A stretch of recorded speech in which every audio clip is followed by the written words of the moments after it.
Hammaga salom. Bugungi darsimiz present simple negative form, ya'ni unit 6. Bugungi darsimizda biz sizlar bilan present simple'ni inkor gap shaklini ko'rib chiqamiz. Demak, faylimizni ochib olamiz. Present simple ishlatilinishi har doimgidek o'tgan darsimizda tushuntirgan edim, qaysi holatlarga ishlatilinishi.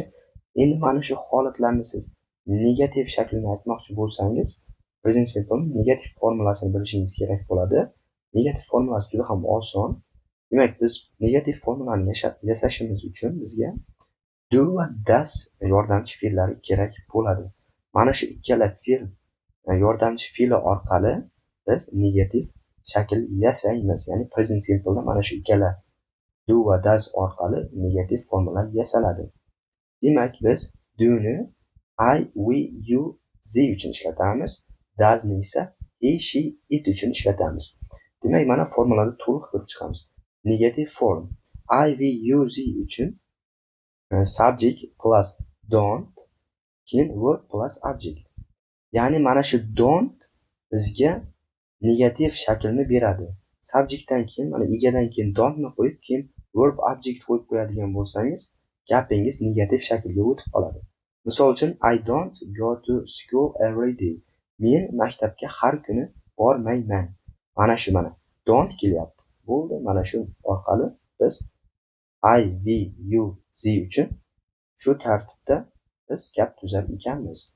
Mana buni do not ni biz don't deb qisqartirsak bo'ladi. I don't love books. Men kitoblarni yoqtirmayman. They don't sometimes play football.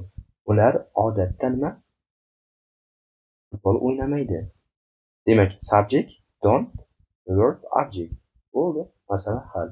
Ya'ni egani qo'yasiz birinchi, egadan keyin, gapning egasidan keyin, agar gapingizning egasi mana shu I, we, you, they bo'lsa, don't qo'yasiz.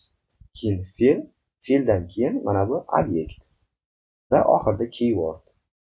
Keyin he, she, it uchun esa subject, mana gapning egasi bo'ladi.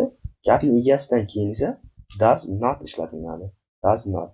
Ya'ni subject gapimizning egasi va does not ishlatiladi va fe'lni oddiy, hech qanaqa s yoki es qo'shilmasdan oddiy shaklda ishlatiladi. Keyin obyekt. My mom doesn't love flowers. Ya'ni mening onam gullarni yoqtirmaydi. Mana doesn't keyin fe'l. Mana bu egadan keyin mana shu doesn't qo'yasiz va fe'l bilan obyektni qo'yib qo'yasiz, bo'ldi. Ya'ni fe'lga hech qanaqa qo'shimcha qo'shilmaydi. Present simple ni negativ shaklini yasayotganimizda he, she, it uchun hech qanaqa fe'lga qo'shimcha qo'shilmaydi. Agar siz pozitiv shaklni yasaydigan bo'lsangiz, fe'lga qo'shimcha qo'shiladi.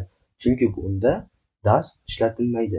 Mana shu does dagi do fe'li es ni olib qo'ygan va doesn't, ya'ni inkor shaklda fe'lga hech qanaqa qo'shimcha qo'shilmaydi. Bu present simple ni negativ shaklni yasayotganimizda.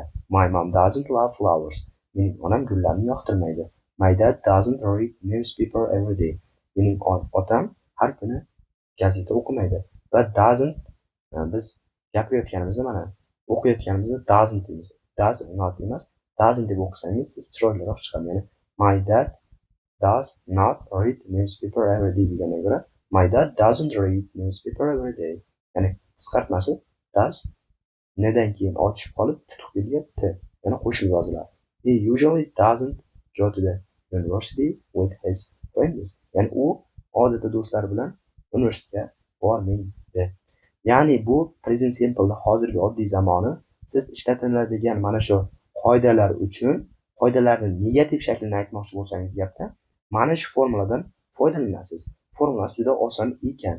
Endi present simple keywords, ya'ni kalit so'zlarni qanday qilib bu negativ formulada ishlatamiz, bularni ham formulasini ko'rib chiqamiz. Mana shu kalit so'zlar gapda qanday keladi? Agar biz negativ shaklda mana shu kalit so'zlardan, ya'ni keywordlardan foydalanmoqchi bo'lsak, mana subject, keyin yordamchi fe'l, mana buni ismi yordamchi fe'l, do bilan does ni eslab qoling, keyin ertangi darsda ham kerak bo'ladi. Mana shu yordamchi fe'l, ya'ni yordamchi fe'lga not qo'shimchasi qo'shiladi. Har doim biron bir zamonni negativ shaklini yasamoqchi bo'lsak, har doim not qo'shimchasi bilan yasaymiz. Ya'ni subject do not, do notdan keyin keyword, mana shu kalit so'z keladi. Har doim yordamchi fe'ldan keyin, yordamchi mana bu bizga yordam beradigan fe'ldan keyin kalit so'z ishlatiladi. Keyin qolgan qismi verb object. Gapda to'liq ko'ramiz. I don't often listen to music. Men ko'pincha nima? Musiqa tinglamayman degani. Ya'ni yordamchi fe'ldan keyin keyword keladi. Bu he she it uchun esa xuddi shunaqa doesn'tdan keyin keyword keladi va fe'l object bo'ladi.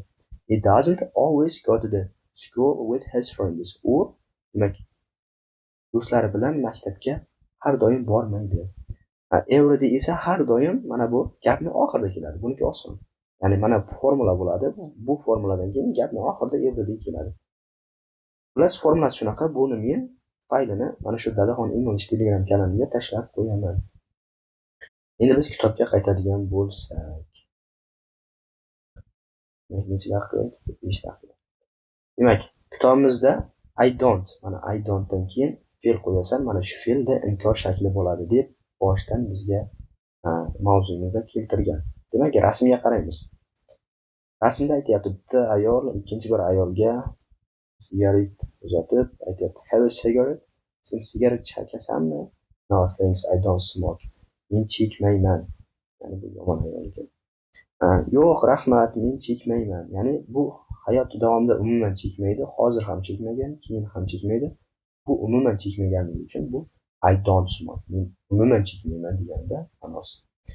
Bitta rasmni ko'ramiz. Bitta boy amaki daraxtning tagida, sohil bo'yida maza qilib dam olmoqda va I'm rich, I don't work. Men boyman, men ishlamayman deb aytyapti va it doesn't work. U ishlamaydi deb muallif, ya'ni kitobning muallifi aytmoqda. Yoki siz aytasiz, it doesn't work, u ishlamaydi. Chunki bu hayoti davomida umuman ishlamaydi. Ya'ni present simple bu umumiy haqiqatlar. Hayotingiz davomida qiladigan ishlaringiz yoki qilmaydigan ishlaringiz mana shu present simple dan foydalanasiz. Siz umuman sigaret chekmaysiz. I don't smoke. Men umuman sigaret chekmayman. Yoki siz umuman ishlamaysiz. I don't work. Men umuman ishlamayman. Xullas shunaqa pozitiv shakli shunaqa. Subject, verb, ish esa subject fe'lga is yoki yes qo'shimchasi qo'shiladi.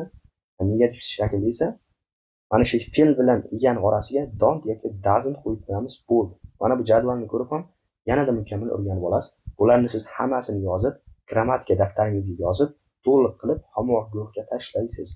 I drink coffee but I don't drink tea. Men nima? Kofe ichmayman, lekin men choy ichaman degan. We don't know many people in this town. Biz bu shahardagi ko'plab odamni bilmaymiz. They don't watch television very often. Biz televizorni juda ko'p tomosha qilmaymiz. Mana bu very often gapning oxirida ham kelishi mumkin ekan. Very often, ya'ni juda ko'p, tez. Demak, bu yana we use don't, doesn't, infinitive. Ya'ni infinitive degan mana shu fe'lning oddiy shakli mana. What, play, do, like hech qanaqa qo'shimchasi qo'shilmagan oddiy.